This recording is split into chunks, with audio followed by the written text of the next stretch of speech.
Sveiki! Šiandien instaliuojam Danfoss Elį. Danfoss Elį. Kas tai? Danfoss Elį tai yra programuojamos radiatorių termostatinės galvos, kurios taupo šilumą.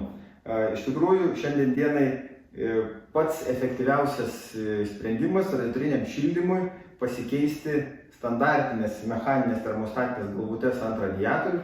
Nesvarbu, kokios jos bebūtų, ar tai būtų dujinės, ar tai būtų skysčių užpildytos, galbūt pačios geriausios, bet jos niekada nebus geresnės negu elektroninės. Elektroninės tokios, kaip sakykime, Elį su varikliu, su elementais, kurios elektroniniu būdu matuoja kambario temperatūrą ir gali būti programuojamos pagal laiką.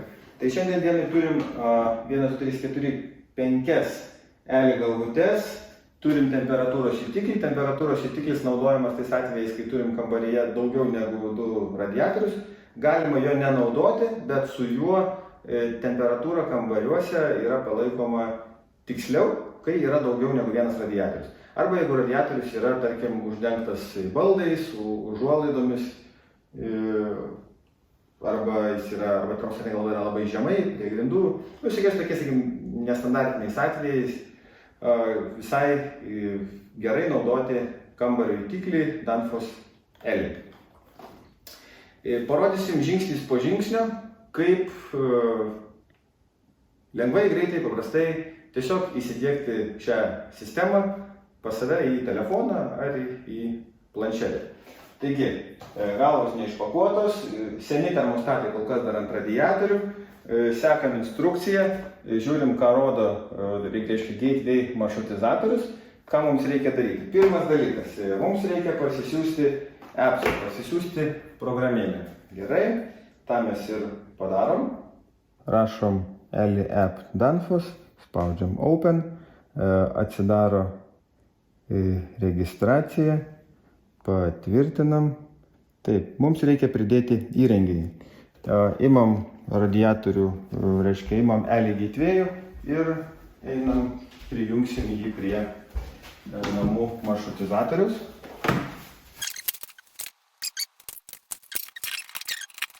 Instrukcija sako, čia turi užsidegti 2 žalios lemputės, tada mes galim jį prijungti prie telefono.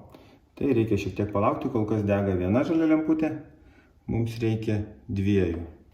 Taip, prisijungia 2 žalios lemputės, taip, imam planšetę, spaudžiam plus, taip, norėtų įsijungti Bluetooth'ą tam, kad prisijungtų gateway. Spaudžiam OK. Ir Add Device rodo, kas turėtų būti. Būkite įsitikinę, kad dega 2 žalios lemputės, tai mes įsitikinam, jos dega. Ir dabar mums reikia pridėti kitus įrenginius. Add Sub Device. Taip, kas tai bus? Ir tai bus Danfoss Elį radiatorių termostatas. Paimam vieną radiatorių termostatą, pakuojam, žiūrim, ką mes čia turim.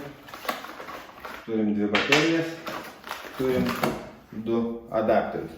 Tai tas plonas adapteris yra M30 jungčiai ant 1,5, dažniausiai tai bus Kermi Purmo radiatoriai ir toks storesnis su mova ir su šešiakampiu rakteliu užsukamas. Jis yra skirtas Danfoss termostatiniams ventiliams, tai būtų šoninis pajungimas, RAG, RN termostatiniai ventiliai arba DeLonghi ir Vogelinių radiatoriai būna su Danfoss integruotais termostatiniais ventiliais. Tai jiems būtų šitas adapteris. Tai iš tų 2 kažkuris jums tiks. Jeigu bus kažkoks labai nestandartinis radiatorius, tai galima irgi parinkti adapterį tiek Giacomini, Hertz ir kitų gamintojų termostatiniams ventiliams. Gerai, imam termostatinę galvą.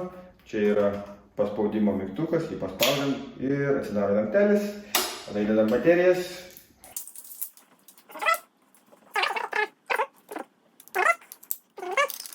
Termostatas yra montavimo pozicijoje ir mums reikia dabar nuimti seną galvą ir uždėti naują. Veržlį atlaisvinti šiek tiek panaudosim įrankį. Tiesiog atlaisvinam, galvą atsukam ant 5, tada jinai lengviau nusiims. Nuimam seną termostatinį elementą, nereikia bijoti jo nuiminėti, čia vanduo nepradės bėgti. Galim patikrinti, ar ventilis gražiai vaikšto. Jeigu jisai gražiai vaikšto, nėra jokio strigimo, viskas tvarkoja, galim montuoti L termostatinę galvą, uždedam adapterį. Adapteris uždėtas ir dedam pačią termostatinę Danfoss L galvutę. Pataikom ant sriegio. Turi būti montavimo režime. Ne? Ir pasistatom į tą poziciją, kaip mums patogu, kad būtų gražu. Gerai, imam planšetę, tą funkciją atlikom, spaudžiam Next, tada spaudžiam mygtuką, kaip prašo instrukcija. Finish installation. Ok. Mirksi pririšimo mygtukas.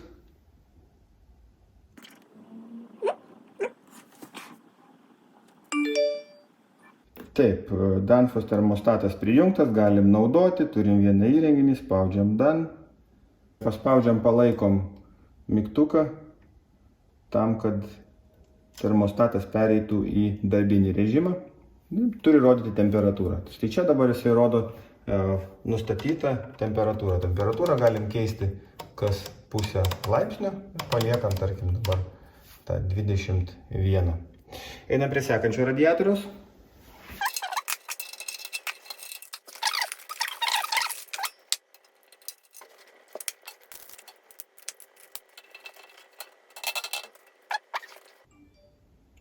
Taip, prisidėjo antras įrenginys. Dan. Pridėjom vieną radiatorių, antrą radiatorių ir šitoje patalpoje mums dabar reikia pridėti dar kambario jutiklį. Kaip matom, maždaug 1,5 metro aukštyje ir kad nepatektų tiesioginiai saulės spinduliai. Turim štai tokią, pavadinkim, net nežinau, mini jutiklis, tokia tabletė. Aktyvuojam baterijas ir nuimam plėvelę montavimui. Pridedam jutiklį. Taip. Laikom 5 sekundės. 1, 2, 3, 4, 5. Jutiklis yra pridėtas. Dan. Noriu parodyti, kam yra skirtas termostatinis jutiklis dviems radiatoriams. Tai sakykime, mes ant jo užėję matysim drėgmę ir temperatūrą. Ir turėsim blogą, reiškia, turėsim istoriją, matysim, kaip tame kambaryje kito temperatūra ir drėgmė. Šitas jutiklis turi drėgmės jutiklį ir temperatūros jutiklį ir gali brėžti logaritmą. Ta patį padarom su kitais likusiais kambariais.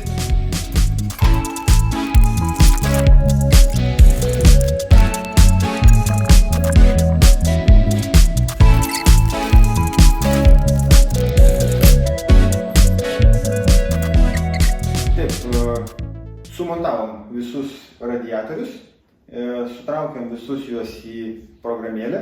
Dabar juos užsivardinam taip, kaip mums patinka. Kad žinotumėt, kuris termostatas yra kuris, kaip atskirti, mes programėlėje matom juos visus štai čia, lange, ir nežinom dabar, kuris yra kuris. Tai tarkim, ateinam prie termostato ir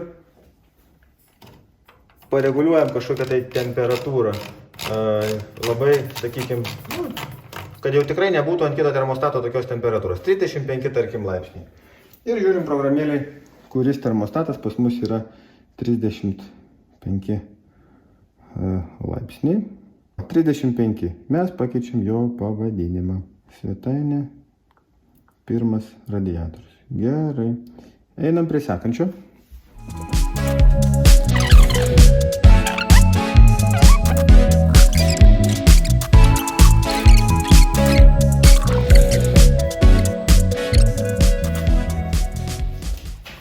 Dabar, ką mums reikia padaryti, tai tiesiog liko sutraukti mūsų termostatus į kambarius, priskirti prie 2 radiatorių mūsų temperatūros jutiklį ant sienos, o kambarių termostatus juos galima palikti atskirai tiesiog, taip programėlėje, arba galima įsikelti į kambarius. Tuoj greitai viską parodysiu, kaip čia padaryti, o pabaigai dar noriu pasakyti, kad Elektroniniai termostatai, lyginant su standartiniais termostatais, jeigu jūs nustatysit tą pačią 20 laipsnių temperatūrą, jie 5% mažiau naudos šilumos energijos. Elektroniniai tiesiog pakeitus į tą patį buvusį mechaninį. Buvusį mechaninį pakeičiam elektroninį, jis taupo 5% energijos. Nustačius tą pačią temperatūrą. Jeigu įvesit naktinį temperatūros pažeminimą, 2 laipsniai pažeminimas naktį taupo kažkur tai apie 12% šilumos. Įvesit savaitgalio taupimus, išvykimus, atidarius langą, šaltas oras termostatą atšaldys, jis matys, kad atidarytas langas, uždarys visus tame kambaryje esančius radiatorius, informuos, reiškia, kad vyksta vėdinimas, tuo metu šildymas nevyks ir šildymas pasileis automatiškai uždarius langą ten po kažkiek tai minučių, vėliausiai po pusės valandos. Taigi, elektroninis termostatas iš principo gali sutaupyti apie 30 iki 46%, kaip sako mūsų informacija ant dėžutės, šiluminės energijos. Tai gero naudojimo, tikiuosi, kad patiko, spauskit like, prenumeruokit ir iki kitų video.